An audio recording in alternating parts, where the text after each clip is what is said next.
বিরুদ্ধে মামলা হয়েছে, পুলিশের নোটিশ গেছে, তার পরবর্তীকালে আপনারা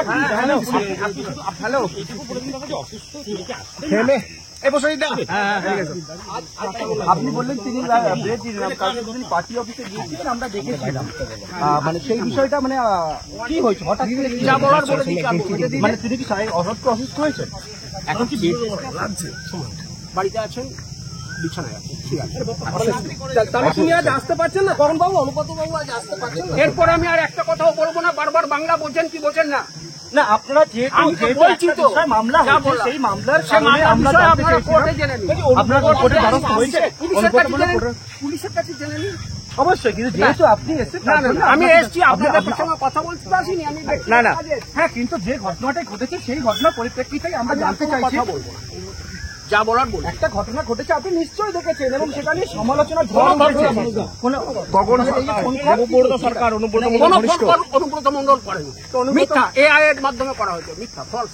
আচ্ছা আচ্ছা, মানে এই যে ফোন কল সরকার অনুব্রত মন্ডল ঘনিষ্ঠ দেবব্রত সরকার ক্ষমা চাইলেন, আমরা দেখলাম পার্টির নির্দেশে, অনুব্রত মন্ডল তাই পার্টিকে জানিয়েছিল যে এআই এর মাধ্যমে করা হয়েছিল, দল যা করার না পার্টি কি জানছে দলের উপরে অনুব্রত মন্ডলের ঘটনা, আমি দল যা বলবে তাই করবে, মানে অনুগত সৈনিক, মমতা বন্দ্যোপাধ্যায়ের অনুগত সৈনিক।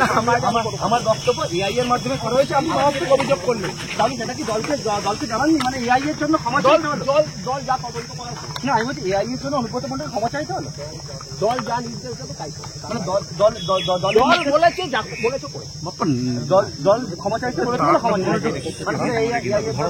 যা হোক, যা দল বলবে তার বাইরে করবে না।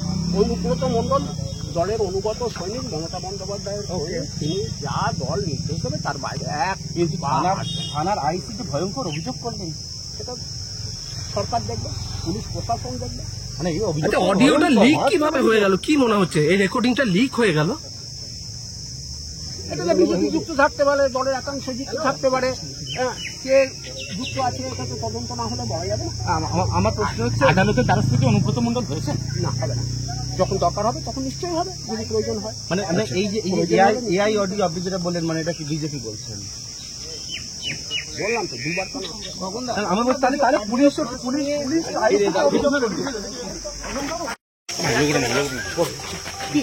কি কারণে আসা? হ্যাঁ কি আছে গো?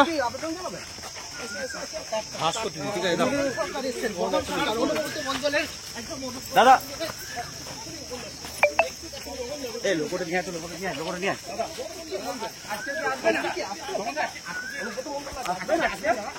আপনারা কি জানাতে